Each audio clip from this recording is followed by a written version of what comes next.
Oh yeah, everybody. Oh yeah, welcome back to a very special Patreon episode of the podcast. Movie night, right? Movie night. Yes, movie night. Official title. Official title. This is the podcast in which we go back in time. We watch the movies from yesteryear, from our childhood, from our teenage years, the early 2000s even. We even dip into that. And these are what movies we haven't watched in a while, or maybe seen once or twice. A lot of the time, there are things we watched in abundance as children. Then just kind of forgot about it, right? And then, it kind of just faded. The movie we're doing today, I haven't seen in a few years, but it used to be on cable, all the time. I have probably seen it 50 times, if not more. Wow, you've seen it way more than I have. Yeah, so then... I actually really love this movie. I forgot how much I loved it until I was watching it the other night. Then we watch it all these years later, and then we ask the age-old question. Is it still good, or does it hold up, or something along those lines? Is there something about it that's just, completely cringeworthy in the year 2020, or whatever year we're doing this? And that's it. And I'm your boy. I forgot to say who I was. I'm Patrick M. Dunn, and I'm joined here by my buddy, Kat Halstead, the author. Ooh, I like that, buddy.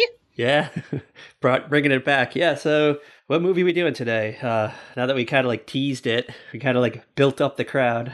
We are doing the Pauly Shore classic, Son-in-Law. Yes, it was released on July 2nd, 1993. It starred our boy Pauly Shore, Carla Gugino, our girl, and Lane Smith as the dad, Cindy Pickett as the mom, Dan Gauthier as Travis, and our gal pal, Tiffany Amber Thiessen as, I can't remember her name, Karen? Tracy. Tracy. Tracy. Okay. Oh my goodness. You know what? I can't wait till we get to the end, because I had a different memory of this movie, and it kind of really pleased me that it didn't go that dark route. Oh. So okay. Yeah, so we'll get to it. Anyway, though, this was to me, this was a big deal. I was thinking this must been a box office smash, and I got some data if you want to get into it. Okay, the thing is, I think to us, it was a big deal because we were that target demographic for Pauly Shore at the time. Oh. You know? Yeah, 100%. Plus... And it has Tiffany Amber Thiessen, and this is coming off Saved by the Bell. Again, target demographic. Yeah, this would have been going into their final season, but she was already off the show, right? Yeah, this is when... Or no, wait, no. Hold on, the show... The series would have ended... And then they would have been going into the college years after this. Right? Yeah, so when they filmed this is when they were doing the, extra half of Saved by the Bell Tory episodes. The Tory years? Yeah, so, Oh, the Tory year. Tiffany Amber Thiessen was filming Son-in-Law, and that's why you don't see Kelly. And Elizabeth Berkley was off doing Showgirls. Was she doing Showgirls? I feel like it's too early for Showgirls. I feel like Showgirls is more oh, yeah. They're really... I'm pretty sure it's the same time. Maybe it sat on the sat in the cutting room for a little while. I don't know. Yeah. I feel like Showgirls is a little more 95-ish, but I could be wrong. I don't know. It's been a while. It's been a while since I've got down that Showgirls. 1995 is when it was released. Okay. Do we know the filming dates? I'm looking right now to see if I can find it. All right, we'll play the Price is Right theme song right here, or maybe we'll play "Thank God I'm a Country Boy" while waiting for Kat to find the facts. It doesn't say exactly, yeah. Holy crap. The people who were up for that role, holy crap. Who you got? Pamela Anderson. Okay. Drew Barrymore. Okay. Angelina Jolie. Vanessa Marcel.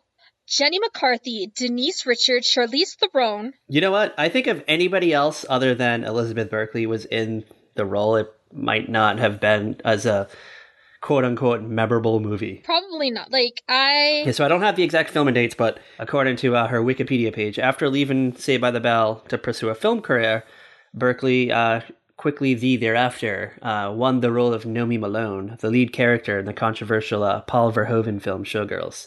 And then she was dropped by her agent following the negative fallout from the film, and no one wanted to work with her. Which is kind of a shitty move, I think. I don't know. It's not like she didn't work in that time, though. I know. Okay, so she definitely did not have a very strong career after Saved by the Bell. I'm going to throw out, I'm just looking at her filmography, and it's things that she probably wouldn't have done. I think the only movie that is not sketchy. Like, looking at this list of what she did, like the films, the only one that's not like a WTF is The First Wives Club. Yeah, and is she like really in that though, or is she just kind of like a Oh no, she's actually in it for a bit, isn't she? Like, right? She's in it for because she is Victor Garber's new little gal, the one that Goldie Hawn is. New gal pal. God, I love that movie so much. Shout out to Victor Garber, friend of the show. You know what? It's been a while since I've seen it. I might have only seen it once, so it might be ripe. It might be ripe. That's what I watch all the time. Okay, if I were flipping through the channels on a Saturday afternoon, because this is how I decide what I'm going to watch, and First Wives Club is on, that is what I'm watching. What's it on, like FX or something? Like if it's on TBS or FX or... Okay, FX has the movies. Lifetime. Yeah. Oh, Lifetime's probably it. I'm sure FX usually has more like Independence Day type movies. 2012 starring John Cusack, stuff like that. All right, let's get reeled back in. The son-in-law. So I knew Pauly Shore from MTV. He was a VJ. He was Totally Pauly, that weird little variety sketch type show that he had on MTV, which I can't. Mm-hmm. I know I used to watch it, but I couldn't tell you a thing about it. It's like gone from my memory. Mm-hmm. I had seen him in a little movie called Encino Man, which came out a year before in 1992. And although it had like Pauly Shore in the movie, it wasn't really a Pauly Shore movie. No, it's definitely like he's there. It gets him attention from Hollywood, but it is definitely. It's the film that made Brendan Fraser. And continued along Rudy Rudiger's career. What's his name? Sean Astin, right? Sean Astin. Shocker. Encino Man is actually a Hollywood Pictures film, which I guess is a subsidiary of Walt Disney. Okay. Somehow. Like they're kind of tied in. Mm-hmm. I think Encino Man was kind of like a modest hit, and I think Pauly Shore was like the breakout role. Plus he was on MTV, and people knew him. People knew him as the Weasel and all his weird little catchphrases and his crazy hairstyle and I don't know, crazy clothes that he wears. We'll get into a fashion corner for this movie in a bit. Oh, totally. So then New Line Cinema, they wanted to like lure him in to do a string of movies, but Disney like latched onto him and they're like, no, we got a star and role for you. They're like, forget what they have to offer. We got a movie just for you. It's built around you. You can just continue your persona in it. You can be Pauly Shore. We'll just give you a different name. We'll call you Crawl. It's a little movie. It's called Son-in-Law. So he went for it. Yes. And it came out on July 2nd, 1993. So before we get into the movie, you want to recreate the world of 1993, July. Yeah. Where were you? What were you doing? Okay, it's July 1993. Okay. We are going into the 6th grade. Yes. We just watched probably like a few weeks earlier. And continuing, because I always videotape things, we just watched Zach, Kelly, Lisa, and Slater, and the other guy walk down the graduation aisle. Yes, they just graduated. Oh my god. Okay, this is so ridiculous that I did this. Not only did I videotape it, I also took an audio cassette and I recorded the audio of the episode. So you can listen to it in the car or something on your Walkman? Yeah. And then I was gearing up for Saved by the Bell, the new class. Swan's Crossing was airing at this point. No, I wasn't. Never mind. Sorry. That was 92. Yeah, I was going to say, I feel like that's over. This was the Australian soap that summer. Coronation Street? I don't know. I don't know. I can't remember what it was called. I just remember I used to watch it. It was like a surfer soap from Australia that aired on syndication. Paradise Beach? Maybe. That sounds like it. Was Ingo Rademacher on it? Yes. Yes, he was. Okay, then that's what it was. Paradise Beach is an Australian television series. It was on between 93 and 94. The series was created by Wayne Doyle and is set around characters living and working on Queensland's Gold Coast. And it was filmed largely on location. And Ingo Rademacher is in it, and a bunch of other names I don't know. You want to go to the movies this week? You want to know what the top 6 hot movies are? What were we watching at the movies? What were we begging our parents to take us to see, besides Son-in-Law? I'm going to tell you, this is a pretty hot week for movies. All right, so in my mind, Son-in-Law was this mega hit. It changed the world, changed cinema, changed the trajectory of many careers. But I guess large-scale audiences didn't eat it up because it came in at number 6 in its opening weekend. It was only in 1,389 screens, and it only made, well, I guess this is not a bad number, but $9.9 million. Like, considering how many screens it was, yeah, that's not a bad number. No, it's all right. I mean, I don't know how many screens there are total in the country, but it seems all right. It seems like enough, right? You know, that's definitely a few screens per state, but I know, like, other movies get, like, way more screen. You know what I mean? Yeah, and it pulled in $9.9 million opening weekend. Good for him, I guess. Not too shabby, not too shabby. But you know what? I was thinking about this. We're kind of in that era. We're kind of getting these like wacky comedy movies now. So we have like, we're still like a year or so away from like Jim Carrey, Adam Sandler. So like Pauly Shore kind of like, I think, ushered in this age. I think he was getting us ready for like Ace Ventura and Billy Madison and stuff. Oh, I can totally see that. He's prepping us. He's making sure we're ready. Any hot guesses? Which was the top 5 hot movie this week at the box office? And this is actually, it's its debut, but it's a re-release of a movie. This movie has been out before. Oh, I can't even fathom. Like, I just... All right, so... I'm trying to... Like, I want to say it was The Lion King released this summer. No, that was 94. That was... We're still like a year off. Yeah. All right. So, yeah, but I said it's a re-release, girl. I was just going with what I could think of from this era of... And that was the only thing I could think of, so I don't know what it is. I don't know. And its first week, we got the 1993 theatrical re-release of Snow White and the Seven Dwarfs, which raked in $12.6 million. This would mark the 8th and final time the film was released in theaters on a major scale. Hot scoop. The film would then be released into the home video market for the first time a year and some months later in October of 94 in the classic eggshell case format. Yes. You know that old classic eggshell case? I saw the movie in theaters during this release. Okay. And I had it in the in VHS, yes, eggshell. And like when I was a little kid, I had like a movie poster of Snow White on my like bedroom door. Ah, okay. I didn't see it this go around, but I definitely saw the one that was up before there. So I want to say it was like 87-ish maybe. About there. I remember that. Any hot guesses? What is coming in at number 4 in its second week? I don't know. I just really can't think of what was released this year. All right, it's a Warner Brothers movie.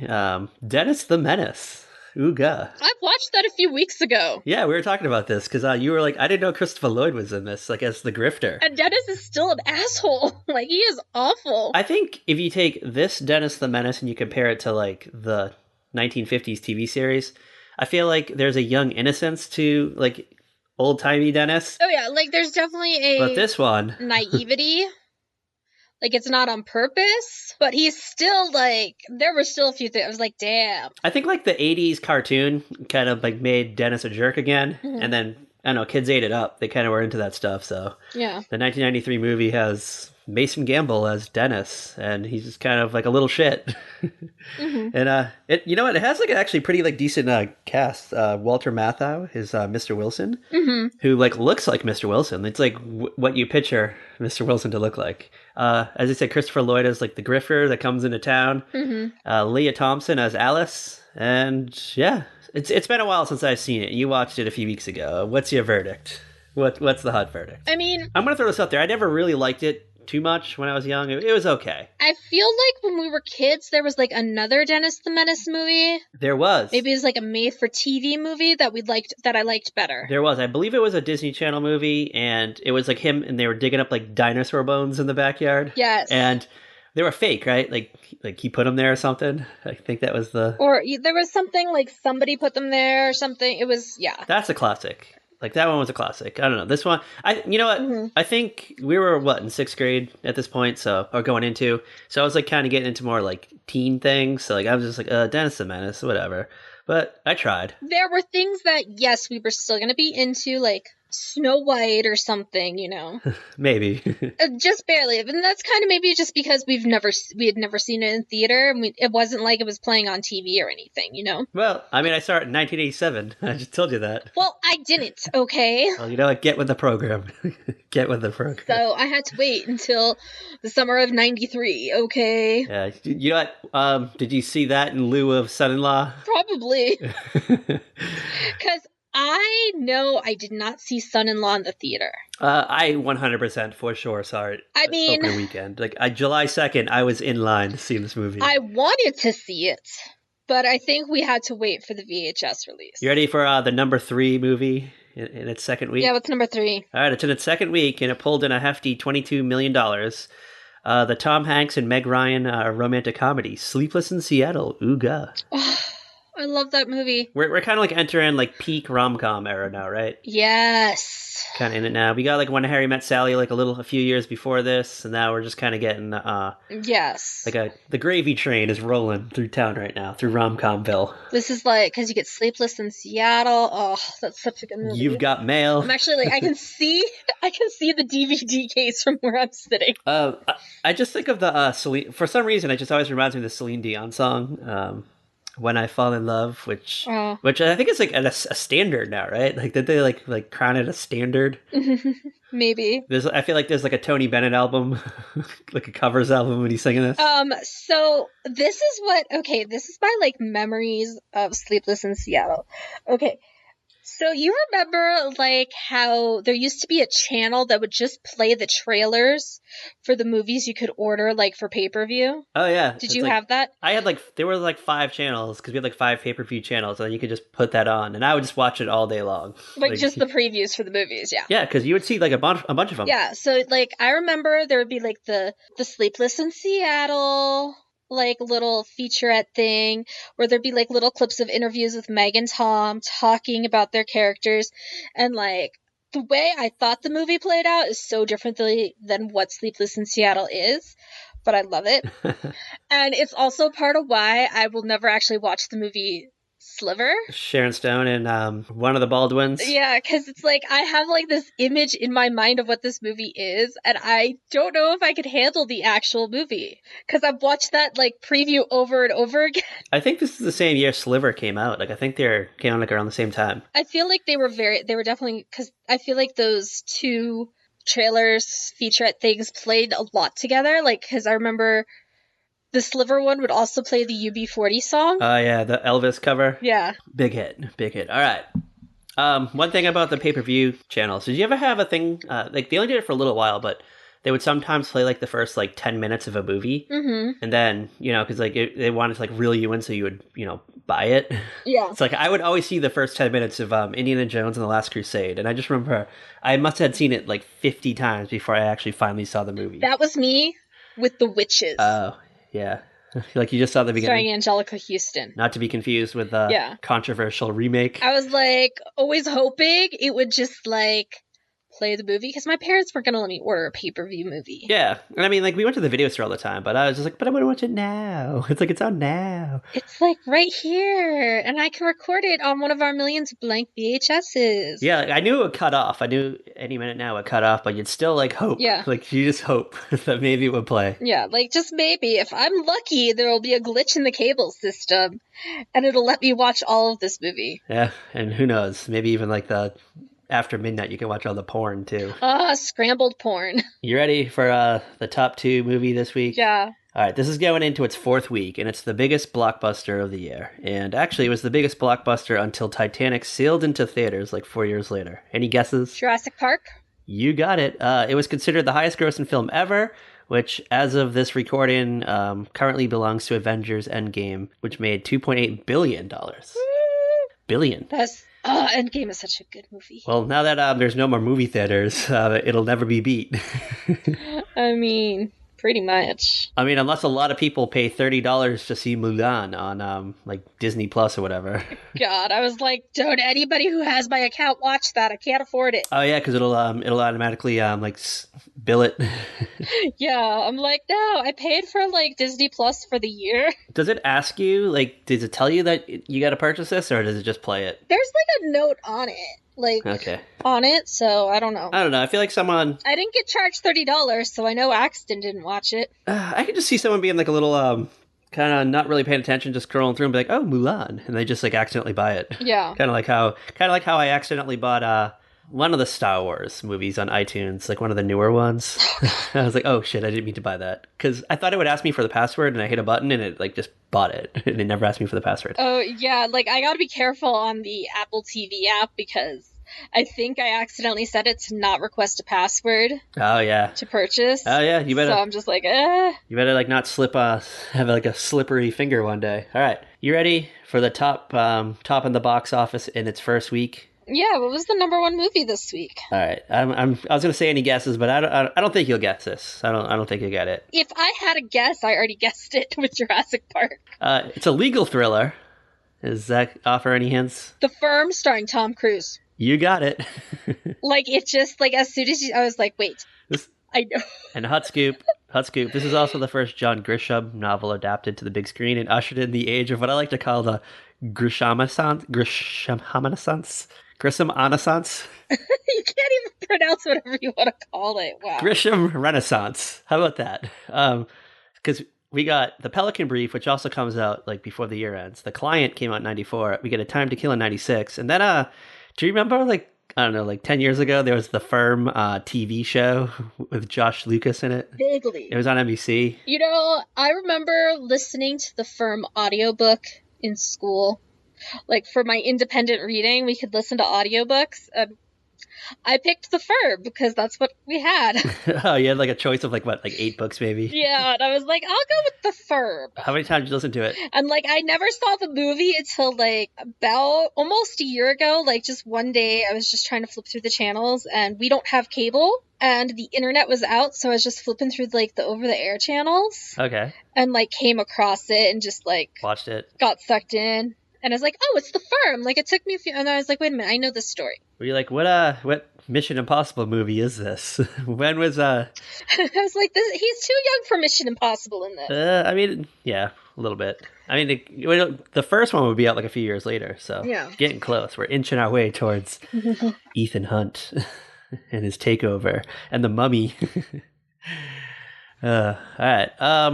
So looking back at that hot week of movies. On a scale, 1 out of 5 grifters played by Christopher Lloyd. How many grifters played by Christopher Lloyd would you give this night of television? Week of movies. Sorry. 4.5. 4.5. Wow. Ooh. I'm going to give it a same score also. I think the only movie I did not see, because I've never seen The Firm, I've never actually seen it, Hot Scoop. Uh-huh. These are the movies that I have seen, or at least wanted to see. Like, the only movie on this list that I have never seen is Jurassic Park. What? Oh, we've been over this. I've never seen Jurassic Park. Not even by accident? Like, okay, I've seen parts of it. Okay, like a few months ago, John was watching it, and I was sitting here, like, 5 feet away from the TV, but I wasn't paying attention to it. Oh, we're going with your creature rule, that you don't like anything that has creatures. That's not true. Just because I freaking hate Free Willy and E.T. No, because you know what? Godzilla, starring Matthew Broderick, is one of my favorite movies to watch. Okay. Also, bonus points. Free Willy actually came out the same month. I think it was like 2 weeks later. God, yes, because you know what? This is about, because it's going to come out on VHS really fast. And then throughout 6th grade, the 93 and 94 freaking school year, they make me watch that fucking movie multiple fucking times. It's like before every long vacation, you just have one of those like crappy do nothing days. Yeah, like we'd have like these weird I don't even know what to call it. Like once a month we'd have like these, I don't know, problem-solving group things. I don't know, where you'd be like put into different groups than what you would regularly be in, and you'd have to go to like a teacher, and it'd be like some sort of project. But then like half the time they just tossed on Free Willy. You know what? It was a big hit, and I fucking hate Free Willy. You know what? I want to make you watch it for Animal Month at the pod. No. We're gonna watch that. We're gonna watch E.T. We're gonna watch Jurassic Park. And then maybe I'll let you have Godzilla. Maybe I'll let you have it. But I'll pick like the new one, or like the really old one. All right. Okay. You ready? You ready to dip into the world of rural South Dakota? Oh my god, I love this movie. We're gonna talk about this graduating class of 1993. By the way, there's like 8 people in it. I mean, it's a small town. Everyone is related to each other. Or if you're not, you're bumping uglies. You're dating. There's a very limited pool of people to date and be involved with. I have a theory. That they don't even have a prom in this town. You just go to that square dancing barn they went to, and you just hang out with the adults. I mean, that's Probably Like, I was just pretty close to what it was, you know? Unless they got together, and like, unless they have like a whole school prom. all 15 other kids from the town. Yeah. So there's like 20 feet. I just feel like, you know what? There's probably like an odd number of people in town. So you know, not everyone can pair up, and it's just like, you know, like someone goes with their mom or something. I don't know. I just kind of picture that kind of I community. mean, there's someone who goes with their cousin or something. Yeah, like, you know what? Like Sally, your cousin from out of town. Mm-hmm. Just because there's not the same number of men and women in this community, so you gotta because I'm going with Sally, cousin Sally. I mean, it is definitely a small town, the kind of town where everybody knows everybody and everybody knows each other's business for the most part. Yeah, and a few places to work in the town. You either work for like the farm that the son-in-law family owns, or you, I don't know, work at the bar that Tiffany Amber Thiessen works at. Like, that's it, I think, right? Yeah, or you work at like the tackle store or something. But there's like maybe like Yeah. there's definitely like a hotel in town that has a nice restaurant. Or maybe that's just like the local lodge or something. I couldn't quite tell what it was. I feel like it's the kind of it might be a hotel, but then I'm like, who the hell's going to this town to stay? This is like, yeah, maybe. I don't. It's just. oh, or it's like a Bates Motel type place. It's got like, it's like a bed and breakfast probably. Is what it really is. But they have a restaurant attached because they never have anyone staying there. It's like, you know what it is? It's like maybe you have a family member, or a family coming in from out of town. There's like a whole crew of them, like a whole crew of 10, and you don't have enough room at your normal house. Yeah. So they stay at the restaurant / hotel, motel. Yeah. Holiday Inn. It's not even a Holiday Inn. It's like Bev's sleep all night type place. They charge by the hour. All right, so we start off with Rebecca's graduation. She is your just American farm girl who definitely wants more than just being some small town girl. Yeah, she's like a character from a Journey song. She wants to break away. Yeah, so like she's the valedictorian. Yeah. She has this long speech about like, you know, the world is our oyster, the stars will guide us, you know, like no matter where we are, the stars will always guide us home, or some malarkey like that. I mean, just the basic BS valedictorian speech you get in a movie and in real life. I feel like this could be the same speech that like Andrea Zuckerman gives on Beverly Hills 90210. Probably. We get the graduation. They all throw their hats up, all 8 of them. Then they like walk off. They do like family photos. There's the little brother is like the kid from The Sandlot, the little like freckled red-haired kid. Mm-hmm. And he's kind of a jerk. He's kind of like a shitty human. Yeah. He's like super, like he's at that age where he's like always horny too. I mean, he's just your average little brother. He has a thing for Tiffany Amber Thiessen. Didn't most boys that age have a thing for Tiffany Amber Thiessen? That is true. So Becca is dating Travis? Is that his name, Travis? Yes, his name is Travis. Played by Dan Gauthier, who's like the ultimate like I don't know, like frat boy, I think. Yes. I mean, he did go on to play Kevin Buchanan on One Life to Live in the 2000s. I will say, if it's between 1985 and 1995 and you needed like a frat boy in your movie, a frat boy lookalike, I feel like he was in the running after Ted McGinley became too old to play the part. I mean, you know, when Spader wasn't available. Yeah, they went to Dan Gauthier. Because I looked at his like IMDb and it is pretty impressive. It's not too shabby. He was in Teen Witch. And so, I don't know, they've been going steady, I guess, all high school, like the last couple of years. Yeah. Does he run a business? Like, I don't even know. Okay, so like I tried to figure this out. Like I tried to Google this and try to put the pieces together. I couldn't quite figure it out. From what I can gather is he's not going to college, but he's definitely like working in his family's business. And it looks like it's either like the general store or maybe it's his family's own farm. I gathered it wasn't a farm. Like it's a ranch, maybe more horses or something. Could be. I don't know. Like, it's not clear exactly what it is he does. It is established though that he is not going to college, and he's kind of upset that Becca's going to college because he's like, well, you know, you're just wasting your time because you're just going to be a stay-at-home mom anyway. So I don't know why you're doing this. Yeah. Fuck him. But she's just like, you know what? I want to go to LA. I really love watching The Real World on MTV and that, that whole 1992-ish season Oh my where god. where they're in Los Angeles. It really spoke to me. That character, John Brennan, that could be me. That could be him. Oh, poor John. The dad's like upset. He's like, "Come on, you don't want to go to. It's not too late to go to. It's the day before she's leaving." And he's like, "It's not too late to go to state." I'm like, "Yes, it is." I mean, she has committed to this California college. I don't think. Do they name the college or is it just like random? I don't really think they do. I think it's very just like, it's California near the beach. She goes, all right, so we get they drive there, the whole family goes, it's like a road trip, and there's a really good transition scene here where they all hop in like the Ford Ranger truck or whatever. Yeah. They like take a left-hand turn, the mom's like, "Oh, honey, you're going the long way." And he's like, "Shut up, I'm driving, I'm the one who's driving." And then I'm like, it's California, no matter what, it's long. and then there's an instant cutscene. And all of a sudden, it's them in like LA traffic, and he's like trying to like change lanes, and there's too many cars, and cars are beeping on him, and he doesn't know what to do. Like he's never seen more than like 10 people on the road at one time. Yeah, there's a lot of traffic. Oh my god. Yeah, I hate traffic. And like he's stopping short every like 2 seconds. Like the kids are fighting in the back because Zach's being a little shit. And, like, everybody's cranky because they've been trapped in the car for, like, 3 days or whatever. Oh, yeah. Like, I'm sure they thought it was going to take them, like, 2 days, but I feel like this probably took them, like, forever to get there. Oh, I'm sure.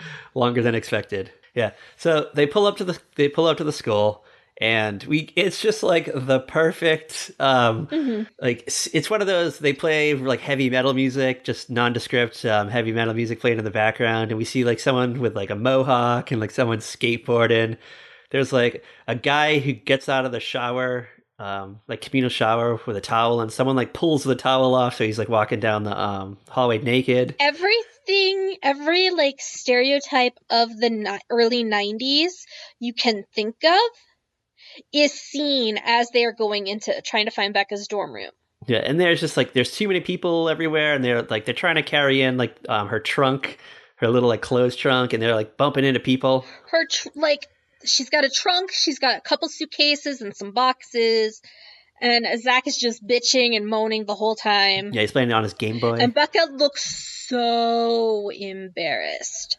So embarrassed. Yeah, she's like dressed like I don't know, like Superman's mom on Smallville, like just like farm girl look. Like she's very much like good church girl South Dakota look. Yes. And then so they finally get to the dorm. They're all like just hanging out in the dorm for a minute, and Zach is like going through Becca's roommate's like drawer because apparently she's already been like living there because the room's like set up. It's already like decorated. Well, okay, so like when I went to college, my first roommate got there before I did. So she picked a side of the room and she was like already unpacking. She might have already she might be local, so like she got there real quickly and like. The family had to drive there, so it took them forever to get there. But I just thought it was funny. Yeah, I mean, like, my first roommate had, like, a 45-minute drive to get to the school. I had a almost 8-hour drive because of construction. Oh, yeah. I don't know, but it definitely looked like it was, like, moving in day. Mm-hmm. But it seemed like everyone, like, had already been living there for a while. I know that sometimes there are multiple move-in days at schools. Oh, okay, yeah. Just kind of like stagger it so it's not like everyone at once, all these people at once, because like even in Pitch Perfect, Anna Kendrick moves in, her roommate's already been there, settled in, yeah. And you know what, and it just also adds to the chaos of the scene because they really wanted to just do this contrast. They want the parents to be like freaked out, and the dad notices that Becca's room is right across the hall from like the RA, the resident advisor, and he's like, "Well, thank God." Yeah, he's like, "Well, thank God. She'll be near some authority." And but before we meet the RA, we meet Becca's roommate, who's a lesbian, and she like makes out with her girlfriend like in the room in front of the whole family. Which I don't know. Wow, for 1993. Yeah, that was like a Selma Blair. That was bold. Like Sarah Michelle Gellar kind of moment right there. And the whole family is stunned because they've never seen anything like this before. I feel like Becca's a little like intoxicated by the idea. She's like, you know what? I can't wait till my parents leave. Maybe I can be me. Maybe I can break free from the chains of life. Becca definitely is searching for her identity. She is. And you know what? She found the right place. And she meets her roommate, and her roommate is already very confident in who she is. Yeah, but they don't get along, though, we learn. No. Shortly after. They're like Becca, like, although she's still looking for herself, she still needs to study, and she just kind of focuses on that. And her roommate, like, you know, it's like a night before like a big test or something, and her roommate's like throwing a party, and she's just kind of like upset about it. Yeah. Well, it's like Halloween in the hall, and like, you know, Crawl, the RA played by Pauly Shore, has been like watching Becca, and she's kind of like very alone. Yeah. Because she hasn't found people to connect with yet. She doesn't feel like she fits in with her roommate, which I don't blame her. Her roommate is a very different person. Like, you get stuck with someone in the dorms. Very rarely do you actually, like, really get along with your roommates in college that you get stuck with. She was ready to study. She had a big, I don't know, like trigonometry test the next day. And then her roommate's like, I saved you a bear, Becca. And she's like, ugh. Oh, sorry, my friend broke your, like, wooden carved horse. Oh, yeah. Oh, yeah. There's a moment where that's like her like key to home or something. It reminds her of home. This little like wooden horse. And I don't know, like someone sat on it. This wooden horse her grandfather probably whittled for her. Oh, yeah. So Becca decides, all right, I'm going to leave. So she like runs to the payphone out front. And she's like crying. She's about to dial the number. Then Carl comes up, Pauly Shore's character, and he like hangs up the phone. And he's like, "What's wrong?" She's like, "Oh, I want to go back home. I'm done. I quit." And he's like, "Oh no." He's like, "Just give me 5 minutes." And he like takes her to his lair. That's the only thing I could just think of to call it. Okay, question. Yes. What was your college dorm like? Was it wild and crazy like this, or was it just kind of like it was just like posters, nothing like, I didn't have like cool things. It was just like I don't know, maybe like a garbage poster or something. Well, were you in a boys only dorm, or were you in a co-ed dorm? I don't really remember, to be honest with you, because I lived in an all girls hall freshman year. That one was pretty calm. Like, we didn't get too wild or anything. We would just sit in the hall and, like, talk by the window. But, like, when I lived in a co-ed dorm, it was crazy. But that's also the second semester we had one of the cult members as an RA, so... Oh, yeah. Yeah, shout out to the Nexium cult. It wasn't that cult, but it's totally a cult. I've talked about it on Twitter. You have, and maybe in an episode of the podcast? I can't remember. Probably. Carl kind of gives Becca this spiel, like, you know, when I first came to college, like all these years ago, because he's like a Van Wilder type. It's established that he's just like lives there because he's got nowhere to go, I guess. I don't know. He hasn't really fully found his direction yet. Yeah, but when he came there all those years ago, he was kind of where Becca is. He was this nerdy guy with glasses. Yeah. You know what? He just decided to ditch the specs, I think is the word he says, grow his hair out. And he just goes on this fashion escapade, and he just changed his name to Crawl, and that was him. And now he's like the party animal, I guess. I don't know. It's kind of weird though that they make him the RA. I mean, I feel like this might be someone like a little bit more responsible than him, but I don't know what their requirements are. I never got to be an RA. I was too, like, wishy-washy, apparently. Because I applied a couple times. Like, then I look at the people who were RAs, and I'm kind of like, okay. I think I got a new RA almost every semester, because they never even lasted the whole year. Oh, they just fumbled at their job? Or there'd be, like, I think I had one my freshman year, like, she left because she was going to go study in France for a semester. So then they had to replace her with, like, someone else. And then... the next year, like, all the RAs in my building quit at semester. Because, like, I was friends with a few of them. And then we got a bunch of new RAs. We got, like, 4 new RAs. 3 of the RAs in the building were all members of that church group. And one was, like, my friend Chris. It's like they're retooling your college career every semester. Yeah. It's like, okay, not gonna lie. Like, that year... we got away with a lot of stuff because my RAs either A, didn't care, or were so oblivious to what was actually going on. Ooh, God. Like, I remember we used to, like, do Jello. Like, we'd make Jello shots in my room, and like there'd be a password to get in. So like there'd be people outside my door yelling like Jamaica. Oh, because you didn't want anyone to know that you were making Jello shots, so you like put a password on the door. Yeah, like it was like if you know the password, you could come in. Ooh, scandalous. And you're gonna get a Jello shot. But if you don't, I don't know, then you gotta stay outside. You're on your own. You gotta make your own pudding pops. All right.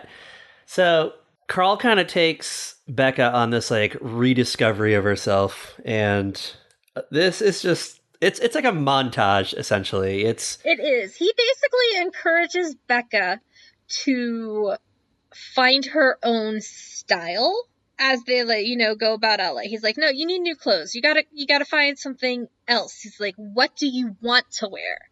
Like, not what are you, like, what do you want to wear? Like, how do you want to dress? And so they go to the clothes shop. They go to like a hairdresser. She chops off her hair. She like colors it. She blondes it. Yeah. She gets a tattoo. She just does a complete like 180 on her personality. And we have to talk about the fashion here because oh my god, fishnet stocking outfit that she wears in like the first half of the movie. I'm like, I don't think anyone ever wore that anywhere. Oh my god, like, other than TV shows that wanted to like show extreme personalities. Yeah. So Pauly Shore's character wears like wild clothes. It's very like Clarissa Explains It All is the best like comparison. It's like random stuff that maybe you wouldn't put together, but yet somehow works for this character. So he basically he wears like long shorts, but then he wears short shorts over it, so like the long shorts poke out. Yeah, so he wears like biker shorts with like jean cutoffs over them. Yes, then with I don't know, like a mesh shirt maybe. I don't know. It's wild. It's just wild times to be Pauly Shore. Yes, wild times. So we kind of get this new Becca. We meet this hot new Becca, and then like now it's Thanksgiving. Thanksgiving is finally like rolled around, and everyone's leaving for the weekend or the week or whatever.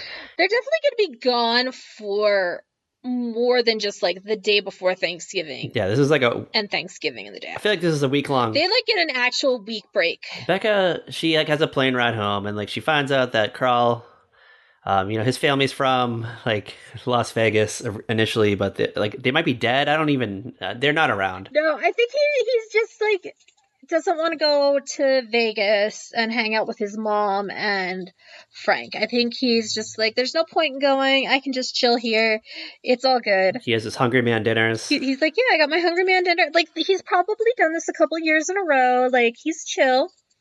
Like, he's okay with not going home for Thanksgiving because, like, he just want to do the Las Vegas buffet. Yeah. I want to throw something out there. I got some conflicting vibes from Carl's diet because in this scene he's like talking about the Hungry Man dinner, but I feel like they established like shortly after that he might be vegan. No, he's not because he's eating like bologna and stuff. Okay, I don't know. I feel like there's a vegan scene briefly comes up, and I was like, but I don't know. I think it might be an assumption because he's like this wild California guy. Okay, maybe. All right. But anyway, Becca's like, no, you're coming home with me. I guess she calls the parents. The thing is, Becca has also just spoken with like Travis, who is very heavily hinting that he's going to propose because he wants to lock her in.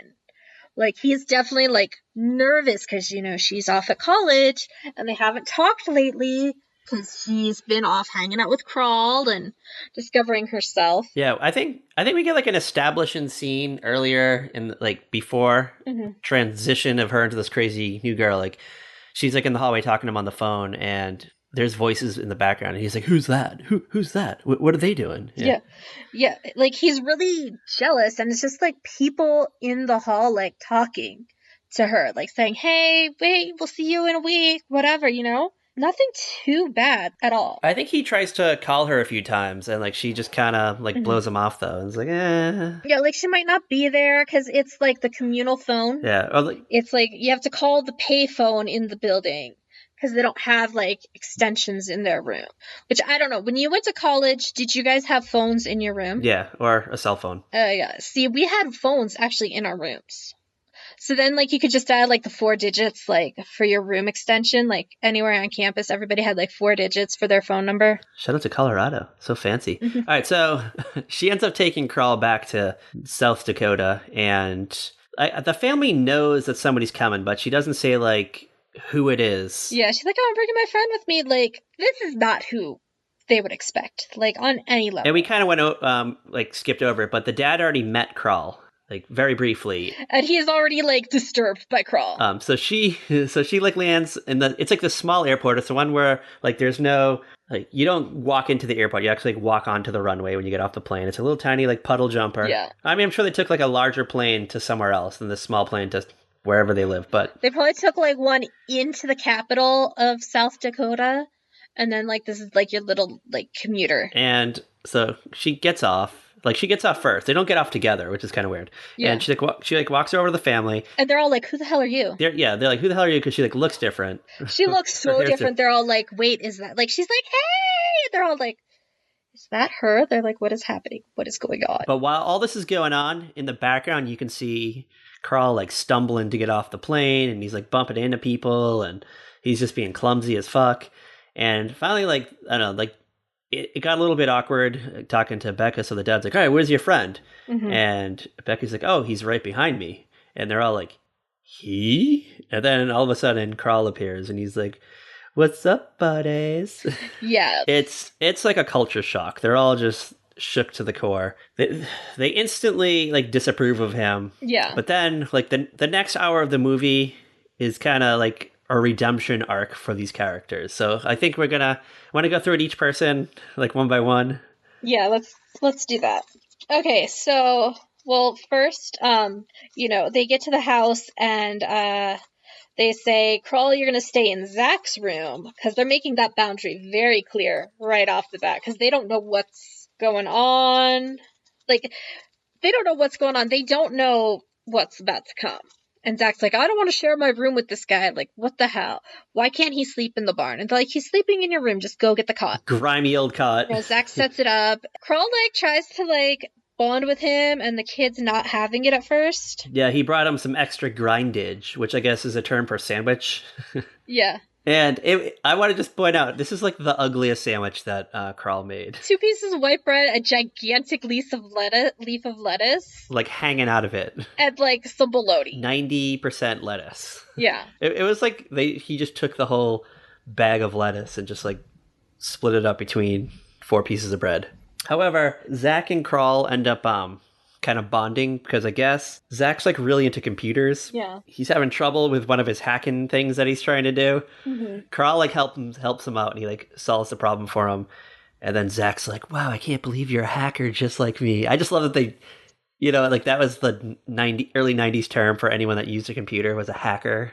I mean, yeah. I don't know what he was trying to do. Yeah, I don't either. Like, it looked like Zach just turned the computer on, and it was, like, the boot up screen, and he just, like, couldn't get past, like, the boot up screen. Yeah, he forgot to press F1. Yeah, and then Carl fixed it for him. And then he's like, wow, I can't believe you could do that. Like, how did you learn that? And he's like, oh, I used to, I grew up at Caesar's Palace, and I just, felt like a loner there. So I just, like, locked myself up in the room and played on my old-timey computers. Because, like, think about it. When Carl's a kid, like, what could a home computer do in the 80s? Barely anything. He could have had, like, a really old Apple, maybe, like a 2G or something. 2GS. The ones like you had at school. Or Lisa. I just don't know what Zach was trying to do, and it was just ridiculous. It was wild. It was great. And they tried to throw in computer lingo, and they failed. Yeah, I think they just made up words. Like, they just completely made up words. Probably, because it's 1993, and nobody really knew computers then. They all go downstairs. I don't know what happens, but all of a sudden, they're gonna, like, go out to the country club or whatever it is, like the local barn. Okay, I think it was a country club. I don't even know if I call it a country club. It just looked like a barn to me. It was, or a lodge or something. It's something like fancy. I don't know. Because, okay, I have this idea that the town, definitely has, like, the rich families, which would be, like, Becca's family, Trey's family. And then they have the poorer families, like Tracy. You think Tracy's from the poor family? I think so. Because she's a barmaid. So they're like, They look down at her. Yeah, she works. She has to stick around town to make money to go to New York. Oh yeah, she does say that because I think there is like a brief scene where Becca and Tiffany Amber Thiessen butt into each other at like the clothes store. Yeah. And Tiffany is like, "Whoa, bitchin' clothes, Becca." And she's like, "Thank you." And she's like, "How was LA?" And she's like, "Oh, it's great." And she's like, "Are you still going to New York?" And she's like, "I will in like the spring. I'm just I'm working some extra shifts out at the bar to save up some money so I get out of this like hellhole." She's like, "I hear you, girl." Well, like this is the thing I find interesting. I definitely get the idea that Becca hasn't really had to work. Yeah, I see it. You know? Like she definitely like helps around the house, like gardening and stuff in like the flower garden or whatever, but she wasn't like working at the general store after school or something. No, and I feel like she's being groomed to be Mrs. Travis. That's what she is definitely like. They're like, oh, you're going to be Mary Travis, you're going to have grandbabies, then you're going to be like in charge of, the county fair quiltathon or something. You were saying you thought that Travis's family might own a ranch or something. I feel like this might be like a partnership that would like link the two businesses together for some reason. Like that thing you see a lot on like like primetime soaps from the 80s. Like Dallas. Because Travis's parents are at the country club too. It's like this big ballroom type place that has like tables set up for like 8-10 people. Like definitely big family, like fancy dinners. Yeah, and there's a there's a microphone, and so everyone's sitting in, everyone gets there, everyone sits down, and like Travis goes up and he's like the MC for the night, and he's like, "Well, thank you all for coming. My best gal's back in town. She's back here in rural South Dakota. I don't know what the name of the town is. I don't think the town's name is ever mentioned. I don't think it is either." And he starts to propose, and then all of a sudden, like Becca like stomps on Carl's feet, and she's like, "Oh my god, he's gonna propose. You gotta do something." And so he like jumps up, and he's like, like he's all weaselly, like, "Sorry to like, do something. Be a party foul, but you can't propose to Becca because." I already did a couple weeks ago. And we're engaged. Here you go, honey. Here's this ring off my finger. You can put it on now. Oh, what? Oh, crap. Yeah, Travis is, like, freaking out. And, like, he freaks out. Like, I'm really surprised he didn't, like, beat the fuck out of him, like, right then and there. Like, that, like, really shocked me. Yeah, like, he storms off. Well, because, he's got a persona in town. He is... Oh, cool, calm, and collected. Travis, the future... owner of the ranch, Travis's ranch, whatever, like a dude ranch, like literally a dude ranch. Yeah, but it's not even it's not a dude ranch. I think it's just like a ranch, like a dude bro ranch. Just him and a bunch of frat boys and Theo. We haven't talked about Theo yet, by the way. We'll get to Theo. Yeah. So now it's like the meat and bones of the storyline's established. Everyone thinks that Carl and Becca are getting married, but it's really just a trick. They're just gonna like they talk in private after, and they're like, you know what?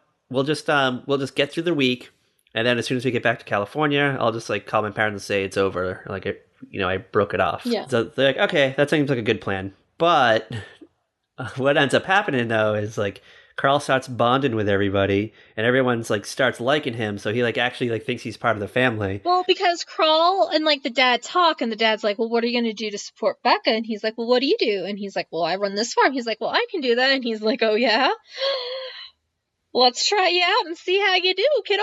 Yeah. So literally the next morning, it's like Thanksgiving Day or like the day before Thanksgiving or something. No, it's like it's like 2 days before Thanksgiving. So I tried to figure out the timeline.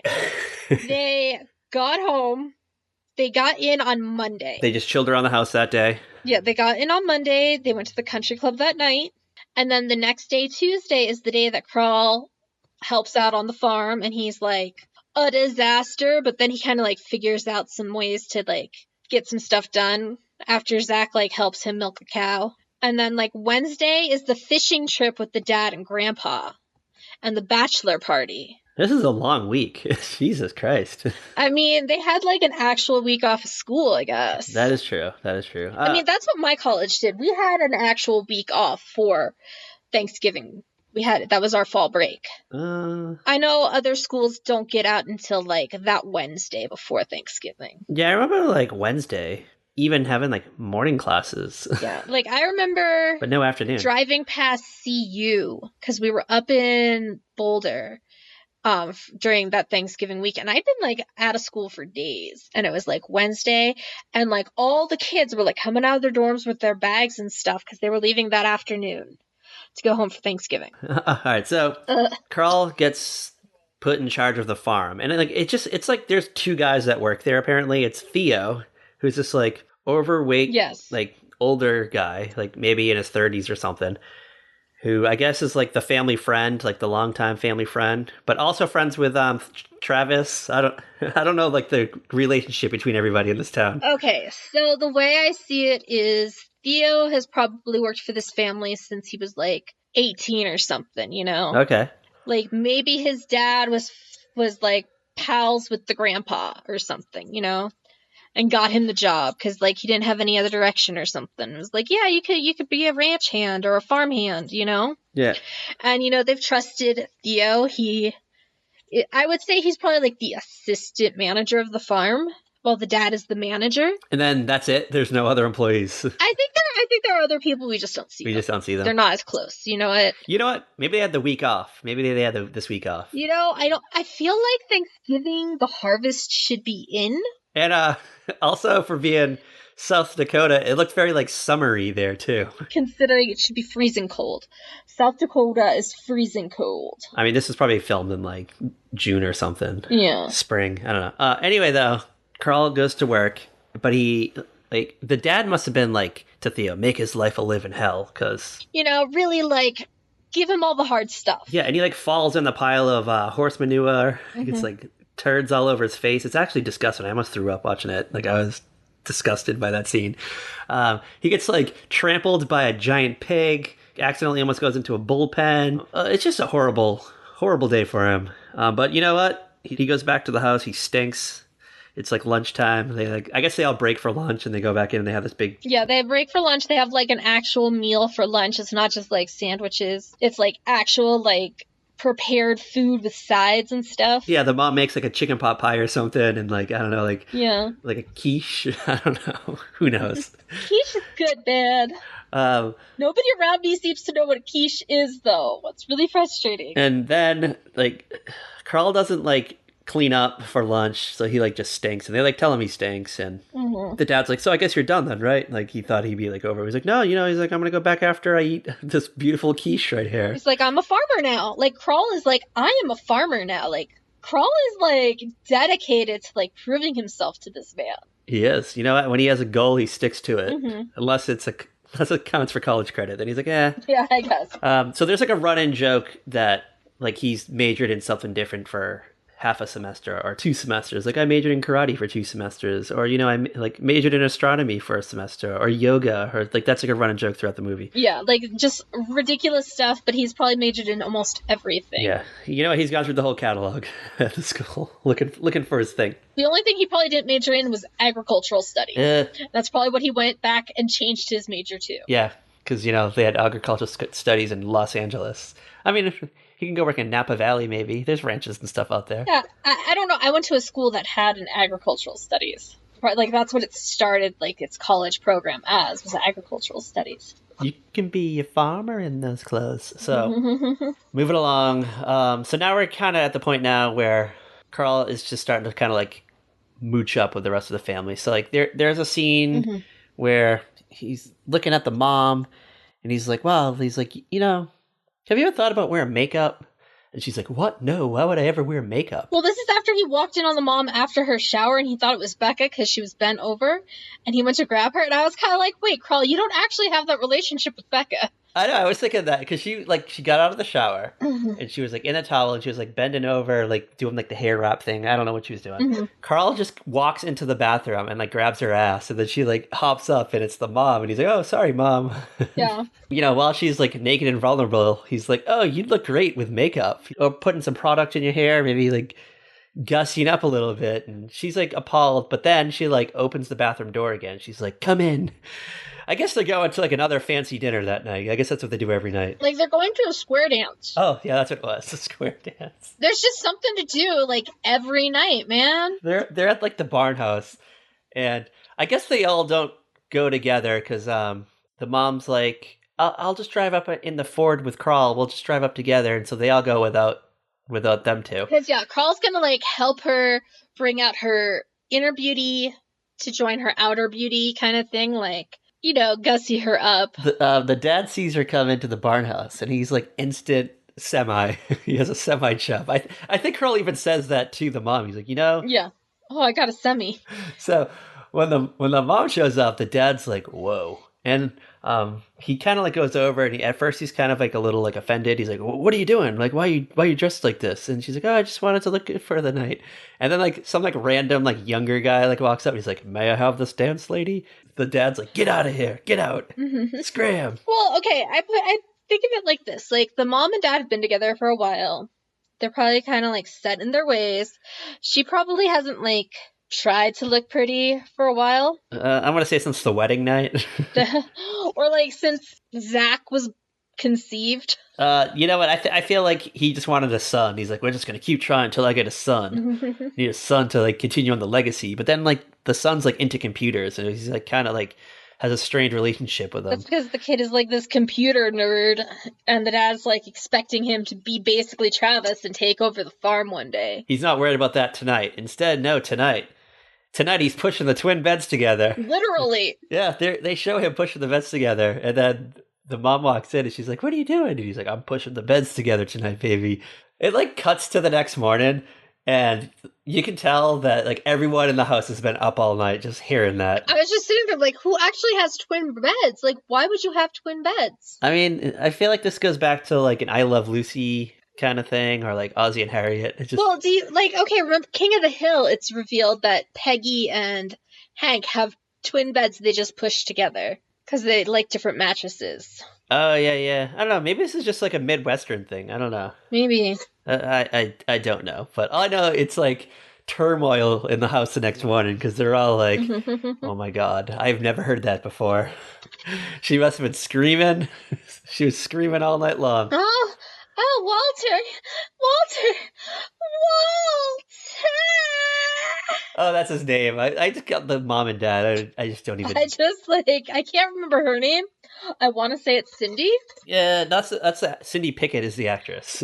But yeah. So anyway, so now like I don't know. The mom is like now acting like Carl. Like she knows slang words now and stuff. She says all the slangage and stuff. Now Carl just has to work on the dad. Yeah, dad and grandpa. Well, grandpa's upset over something. I don't know at what. It's never revealed. I think grandpa is just pissed off that he retired and he has nothing to do all day except whittle wood. And like he tries to give his son advice on the ranch. Like maybe grandpa just really doesn't trust Theo. Oh, yeah. He's just like been trying to say it for so long and nobody listens to him and he's just cranky. Yeah, you know what? Theo's probably like cutting corners on the farm. Mm-hmm. Maybe he like I don't know, steals eggs or something from the chickens and brings it home because he's a heavy guy. He's a big eater. Yeah. And I don't know. Maybe the grandpa sees things, and I don't know. Everyone just thinks he's kind of like senile. Yeah, they're like, just sit there, whittle your wood. Yeah, be quiet, grandpa. You lost your time to talk 10 years ago when you retired. Anyway, though, the grandpa wants to have like a hot talk with Walter, but like Walter keeps like pushing it off. Mm-hmm. I guess there's going to be like the father-son fishing trip, and this is going to be Walter and grandfather time. But Carl kind of like weasels his way into going. I think Zach was supposed to go, but he'd rather stay at home and play fishing games on his Game Boy. Yes, which is great. I just love that little like juxtaposition right there. Mm-hmm. They're now at the lake, and they're fishing. Carl obviously he sucks at it. He ends up throwing his fish in the freaking lake. The grandfather's all pissed off, so he's like walking off, and like he like starts to have guess what is a heart attack? I don't know, not really sure. Yeah, like he has like an episode, I guess is the best way to. A dizzy spell, I think is what they call it. Yeah, like cause if it was a heart attack, they didn't take him to the hospital. Oh, they should have taken him anyway. That's what even. From my understanding, it's like he didn't take his medication on time, and he got a little woozy. The medication was in the truck, and then he took it, and he instantly felt better, like right away. And then, I don't know, they still should have just taken him by, maybe get him checked out or something. But anyway, they think he's dead for a minute. So especially because of that. Carl decides to do like mouth to mouth. And that's right when the grandfather wakes up and he's like screaming. He's like, "I'd rather be dead than your face on my lips," or whatever. So now the dad's like, hey, I appreciate that, you actually tried to save my dad's life back there. He's like, maybe you're not a bad guy after all. He's like, I majored in CPR for a half a semester, which I don't think is a major, by the way. Yeah. They're all into him now, and Carl's upset. He's like, I can't go forward with this anymore. He's like, I actually like your family. I think they like me. I think, if you don't tell them, Becca, he's like, I'm going to tell them that, like, our whole thing was a sham. And I don't know, Becca's upset about it, and we kind of skipped over this, but for some reason, Travis invited Carl out for a bachelor party, even though they had like no wedding date or anything planned yet. They decided to do a like, and they have like no connection. Like, why? Okay, Carl's like, okay, like I'll go hang. Like Carl's just trying to be friendly and show he's not a bad guy. And so they're all at like kind of at a crossroads, but whatever. Carl can't get involved in this right now because he has to go to the bachelor party. Well, this is after they brought the turkey. Carl was supposed to like chop its head off and kill it, but he couldn't do it. He couldn't do it, and he like thought he like scared it to death or something. I don't know. This turkey scene chasing him was like a little triggering for me. So the turkey had a dizzy spell, basically, and then it wakes up in the kitchen because they all thought it was dead. As they go to pluck it. Oh, that fucking evil bird. Ugh, turkeys. They're evil monsters. So while the turkey's running around the kitchen, there's like you hear like a horn tooting outside, and Carl's like, "Well, my ride's here, gotta go." Yeah, and Carl's like, "Peace out, guys. I gotta go. You have fun." So they go to Tiffany Amber Thiessen's bar. She's also like a sort of stripper there too, maybe. Okay, so Tracy and Travis have something going on. They have something going. Like they've definitely been hooking up. Yeah, it's since Becca left. It's kind of hinted at, I think, even in like the opening credits when they show them like at the graduation, but like they never really have any scenes together until like this moment. Because there's like before Becca leaves for school, she and Travis are in the barn making out, and he's trying to like go all the way, and she's like, "Oh no, we gotta wait." And he's got the classic teenage guy, "Oh, my blue balls, babe." Oh, so then he goes over to Tiffany Amber Thiessen's house and touches her cones. So like he's definitely been hooking up with Tracy for a while. Yeah, I'm guessing since high school. If not since high school, since Becca left. And it'll end, I guess, when she moves to New York, because I feel like she's like one of those girls that are like, once she's out, she's out. She ain't coming back. Like, she comes from the wrong side of the tracks. Yeah, kind of. Like, Tracy, like, she works at the bar. She's only like 18, maybe 19 years old. I feel, and so is Travis, because Travis is the same freaking age. I feel like this is a town that, like, they don't honor the drinking age. Like, it doesn't matter. Yeah. Kind of thing. Because, okay, so I looked up the drinking age in South Dakota in 1993. And a few years before, it had been raised to the national 21. Before that, it had been 18. There's not a lot of people in town, so I feel like it doesn't matter. I feel like you could, like, Zach could probably go to the bar if he wanted to. Probably. Like, I feel like it's probably, like, the bar is where you go to hang out anyways, because it's, like, the only place open at night. They have music. So there's probably some leeway. I was really hoping to see a mechanical bull, but I didn't see a mechanical bull. It kind of upset me. I feel like this is right before mechanical bull time. Popularized. I feel like it's been around, but it wasn't popularized. Yeah. Tracy is like a sort of stripper there. I don't know if she just did it just because it was a bachelor party. I think she did because Travis asked her to. I don't think she's actually like a stripper all the time. Okay. Because she's just dressed in like her regular clothes. Yeah. And a swimsuit under it. Yeah, she like takes the she like unbuttons like the top 3 buttons of the shirt, and she like goes up to like a few guys, and then she goes up to Crawl. But what neither Crawl nor Tracy know is that Theo and Travis, they roofied both of their drinks. Yeah. Crawl actually passes out at the bar, and I'm guessing Tracy passed out like a few minutes after. Yeah. And then they dragged them out to Tracy's, like, I don't know, like Thunderbird or whatever the fuck she drove. Trans Am. And drove back to the family barn. And staged them. Yeah, staged them up, like took off like some of their clothes, like maybe like took off Crawl's pants and like tousled up their hair a little bit, and then it was like Thanksgiving morning, and they're all like, "Well, where's Crawl?" Theo's there Theo's in the house, and Travis is in the house for some reason. They're all there. No, Travis isn't there yet. Well, Theo's like, you know what? I thought I saw him go in the barn last night. I heard a lot of like ruffling going on in there, and Becca's like, "Oh, he must have been thrown up all night." And Theo's like, "It didn't sound like that to me." So Becca goes out there, and she finds she's got like a pitcher of milk. I feel like this is important. She has a pitcher of milk. Yeah. And she like drops it, but it doesn't drop the cup, just like tilts the glass so like the the milk just kind of like spills. She was like holding it upright, and then like she sees Carl and Tracy, and she like starts spilling the milk, and then she goes, "Oops!" And they wake up and they're like, "What the fuck is going on? Where am I?" They're all confused. Carl and Becca get in a fight. They're getting an argument, but like then we get this like really weird scene. It's like Tracy like walks out of the barn and she's all confused, all like brain fogged, and she like gets in her car and she like notices that the seat's like all the way back. She's like, that's kind of weird, but you know, she fixes it, she moves it to the right position, and she's driving. But there's like something in her back that's bothering her. Like she's hearing like something like there's something doesn't sound right, and she puts her hand down and she finds this giant bottle of pills. Yeah, and with like Theo's name on them. Yeah, I'm guessing like Theo has a prescription for roofies. I don't know, or maybe like it's just his sleeping pill, like because he has trouble sleeping. Yeah, I mean it could be that. So anyway, Carl gets like kicked out of the house, or he says he's leaving.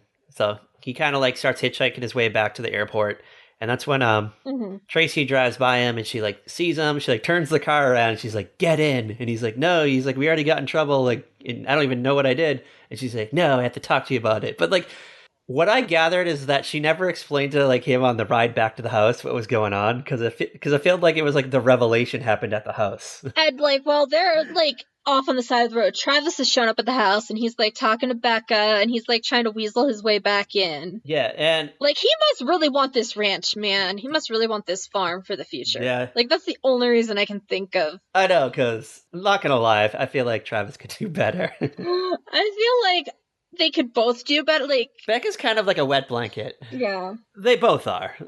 Like they're not the strongest characters, and I don't know. Like I just think it's like a family arrangement kind of thing. Like I don't understand what. Yeah, like I feel like they were kind of always brought up they were going to be together. Groomed that way. So anyway, the truth comes out.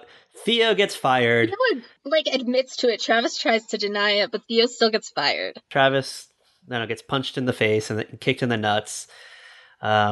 And then like Tracy is like, all right, well, I guess I'm gonna go. And they're like, no, they're like, stay for Thanksgiving. Mm-hmm. And she's like excited because I feel like this is her first Thanksgiving for some reason. I feel like, yeah, because we know nothing about Tracy's parents. Maybe her like mom owns the bar and that's why she works at it. And like they just don't like have a family life. You know what I mean? Like her mom's not home making a turkey dinner. Yeah, I feel like her mom probably like stays at the bar because the bar's probably open on Thanksgiving for the poor people in town to go to. For all the like derelicts, farmhands like Theo who get kicked out of the family dinner or aren't invited. Yeah, so the mom like keeps it open and she like usually has Tracy work with her. Like I feel like Tracy was probably like 10 years old working at the bar. She probably like swept the floor, and then when she was a little bit older, she's like, well, I guess you can like pour beers. Yeah. And then she started doing that, and she can make shots. Like no one's getting like fancy cocktails, so it's not like nobody's out there ordering a Cosmo. They're ordering a beer or a shot of whiskey. Maybe like a whiskey and Coke is like the most work she'll ever have to do. Yeah, I felt like this was like Tracy's first Thanksgiving for some reason, because she was like legitimately excited to have like a sit down meal. She was like, oh my god, a sit down meal. Like, I'm pretty sure her mom is just heating up some Hungry Man dinners. They're in the freezer, like, waiting for the shift is over. But I just love that it's, like, the morning after Tracy's been, like, laying in hay all night. And probably, should have, like, a pounding headache from, like, alcohol and whatever pills got mixed with. Like, you feel like she'd, like, want to go home and, like, clean up. But, like, no, she looks great. That's the magic of Tiffany Amber Thiessen. Oh, yeah, I guess you're right.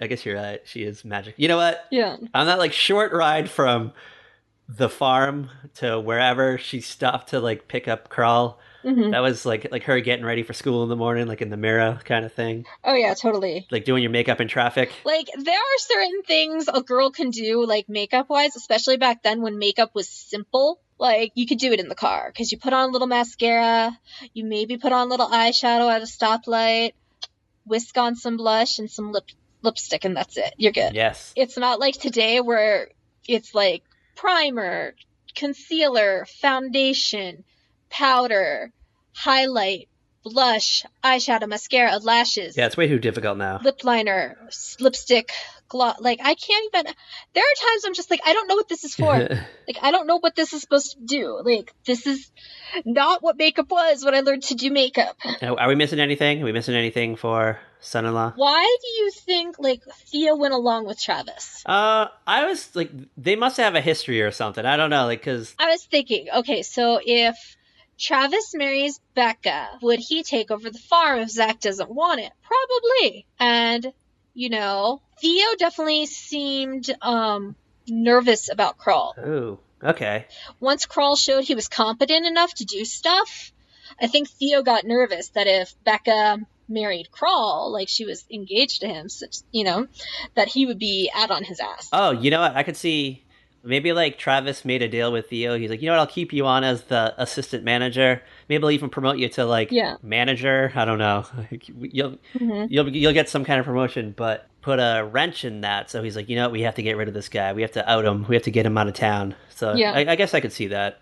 Maybe that's the reason. It's the only explanation I could come up with. Maybe they came up with this plan at the bar when Travis went there to pick up Tiffany Amber Thiessen one night. He bumped into Theo, and Theo's like, "Hey, Travis, can I talk to you about this whole Crawl situation?" Yeah. And they had figured it out over like 2 beers. Yeah. Okay, that makes sense. Because I really was trying to figure out like what Theo was to the family and like why he also seemed to be loyal to Travis. Yeah, like because they didn't really have any scenes together, and they seemed like 2 completely different people. Like, I could not figure out why they would hang out. Like, even just, like, age-wise, like, there's no reason unless, like, Theo's actually, like, his cousin or some shit. It could be. Yeah. He could be, like, the black sheep of the family. Like, he's just kind of like, that's Cousin Theo. Look at him. He wears overalls to the country club. He wears his nice overalls. Is it time? Is it time for the age-old question? I think it is. All right. On a scale of 1 out of 5 John Denver songs, how many John Denver songs would you give this movie? 4. And does it still hold up? And it does hold up. I'm going to give it a 4, too. I actually went into this thinking that it might be awful. Like...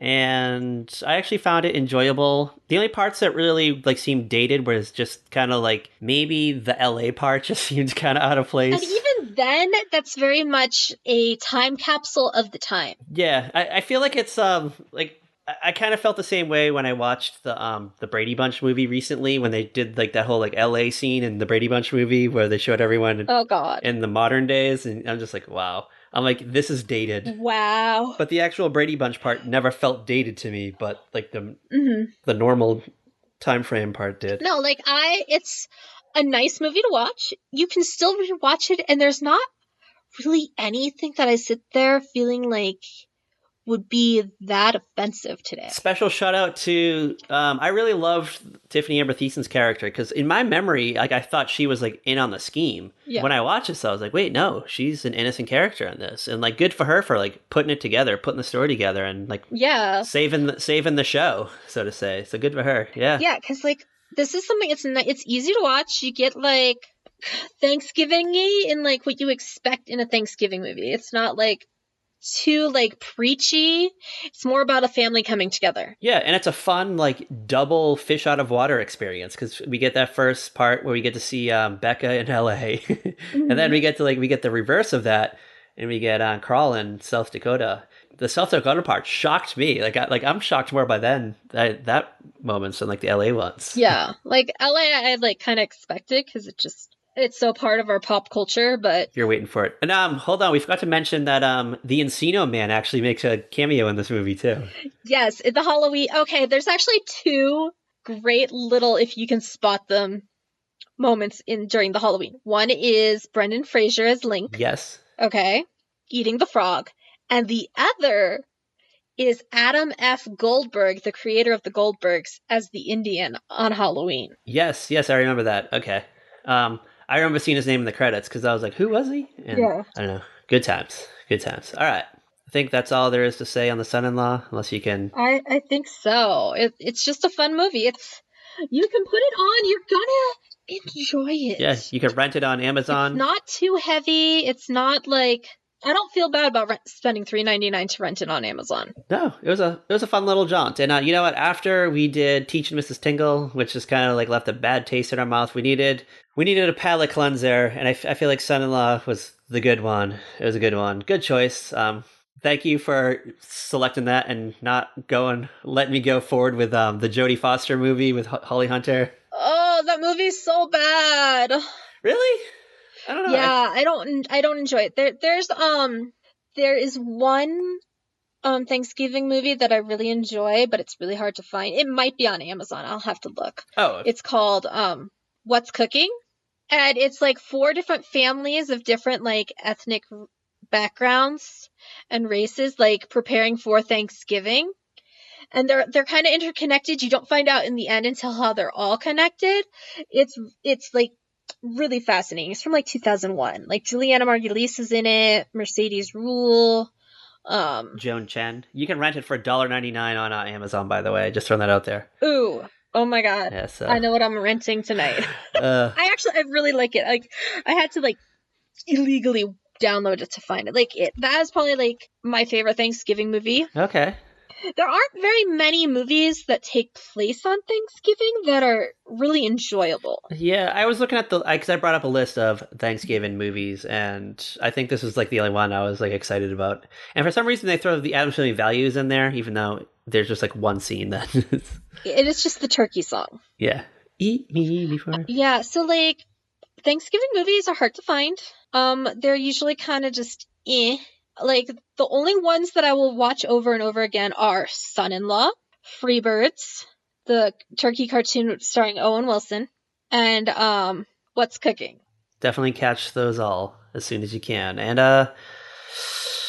as always, girl, as always, Bye! watch the skies for John Denver flying in a plane over a cornfield.